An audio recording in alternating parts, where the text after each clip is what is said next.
Welcome to Ramnad recipes. இன்றைக்கி நம்ம ராம்நாட் ரெசிபீஸில் ரொம்ப டேஸ்டியான மட்டன் குழம்பு தான் செய்ய போகிறோம். இந்த குழம்பு செய்ய தெரியாதவங்க கூட நான் செஞ்சுருக்கிற மாதிரி அப்படியே செஞ்சிங்கன்னா எந்த குறையும் இல்லாமல் சூப்பரான மட்டன் குழம்பு ரெடி. இப்போ இந்த மட்டன் குழம்பு எப்படி செய்ய நாம் இப்போ பார்க்கலாம் வாங்க. இந்த குழம்பு பண்ணுறதுக்கு ஒரு குக்கரில் 2 மேஜைக்கரண்டி எண்ணெய் சேர்த்துக்கிறேன். எண்ணெய் சூடான உடனே ஒரு பிரியாணி இலை, ஒரு பட்டை, 2 ஏலக்காய், 2 கிராம்பு, அரை தேக்கரண்டி சோம்பு, இதெல்லாம் வறுபட்ட உடனே 2 பச்சை மிளகாய், அரை கப் சின்ன வெங்காயம், ஒரு பெரிய வெங்காயம், ஒரு கொத்து கருவேப்பிலை சேர்த்து வதக்கி எடுத்துக்கணும். வெங்காயத்தை நல்லா கண்ணாடி பதத்துக்கு வதக்கி எடுத்துக்கணும்.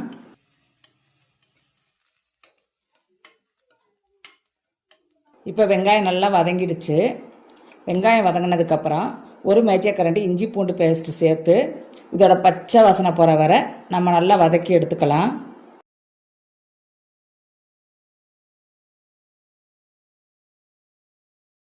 இஞ்சி பூண்டு பேஸ்ட் நல்லா வதங்கிடுச்சு. இப்போது 2 தக்காளி அரைச்சி எடுத்து வச்சுருக்கேன், அதையும் சேர்த்துட்டு அதோட பச்சை வாசனை போக வேக வச்சு எடுத்துக்கலாம். தக்காளி வதங்கிட்டு இருக்கும்போதே இது சீக்கிரம் வேகிறதுக்காக கொஞ்சம் உப்பு சேர்த்துக்கிறேன்.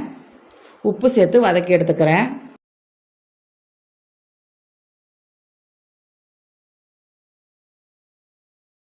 இப்போ தக்காளி நல்லா வெந்து வந்துடுச்சு. இந்த டைமில் மசாலா சேர்த்துக்கலாம். அரை தேக்கரண்டி மஞ்சள் தூள், இந்த கரண்டியில் ஒரு கரண்டி மிளகாய் தூள், அதே கரண்டியில் ஒரு கரண்டி மல்லித்தூள் அல்லது குழம்பு மசாலா சேர்த்துக்கங்க. சேர்த்துட்டு இதை நல்லா எண்ணெயிலே வதக்கி எடுத்துக்கணும். இப்போ இது கொஞ்சம் கெட்டியாக இருக்கிறதுனால கொஞ்சமாக தண்ணி சேர்த்து வதக்கி விட்டுக்கிறேன்.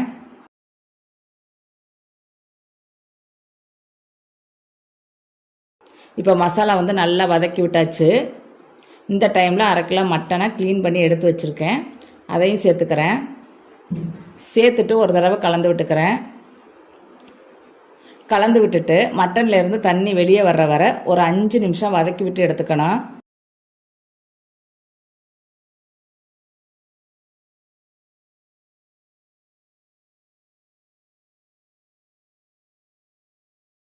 இப்போ மட்டன்லேருந்து தண்ணி நல்லா வெளியேற ஆரம்பிச்சிருச்சு.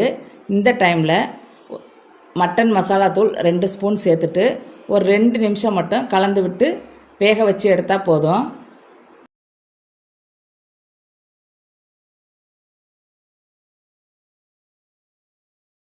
இப்போ குழம்புக்கு தேவையான அளவு தண்ணி சேர்த்துக்கலாம். நான் இந்த கப்பில் 1 கப் தண்ணி சேர்த்துருக்கேன். தண்ணி சேர்த்துட்டு ஒரு தடவை கலந்து விட்டுக்கிறேன். இதை ஒரு தடவை கலந்து விட்டதுக்கப்புறம் உப்பு செக் பண்ணி பார்த்துக்கிறேன். இப்போ குழம்புல லைட்டாக உப்பு போட வேண்டியது இருக்குது, அதனால் உப்பு சேர்த்துக்கிறேன். உப்பு சேர்த்துட்டு திரும்ப ஒரு தடவை கலந்து விட்டுக்கிறேன். கலந்து விட்டுட்டு குக்கரில் ஒரு 6 விசில் வர வர மீடியம் ஃப்ளேமில் வச்சு வேக வச்சு எடுத்துக்கணும். இப்போ குக்கர் ரிலீஸ் ஆயிடுச்சு. குழம்பு எப்படி வெந்திருக்குன்னு பார்க்கலாம். இப்போ மட்டன் குழம்பு நல்லா வெந்து வந்துடுச்சு. இந்த டைமில் 1/4 கப் தேங்காயை அரைச்சி எடுத்து வச்சுருக்கேன், அதையும் சேர்த்து ஒரு தடவை கலந்து விட்டுட்டு ஒரு 2 நிமிஷம் மட்டும் மீடியம் ஃப்ளேம்லேயே வேக வச்சு எடுத்தால் போதும். இப்போ மட்டன் குழம்பு சூப்பராக தயாராகிருச்சு. இதோட மல்லி இலை தூவி இறக்கிடலாம். இதே மாதிரி நீங்களும் உங்கள் வீட்டில் செஞ்சு பாருங்கள். செஞ்சு பார்த்துட்டு எனக்கு கமெண்ட் பண்ணுங்கள். உங்களுக்கு இந்த வீடியோ பிடிச்சிருந்தா ராம்நாட் ரெசிபீஸ்க்கு லைக் பண்ணுங்கள், கமெண்ட் பண்ணுங்கள், ஷேர் பண்ணுங்கள். வீடியோ பார்க்குற எல்லாரும் மறந்துடாமல் சப்ஸ்கிரைப் பண்ணுங்கள். Eat healthy, think better.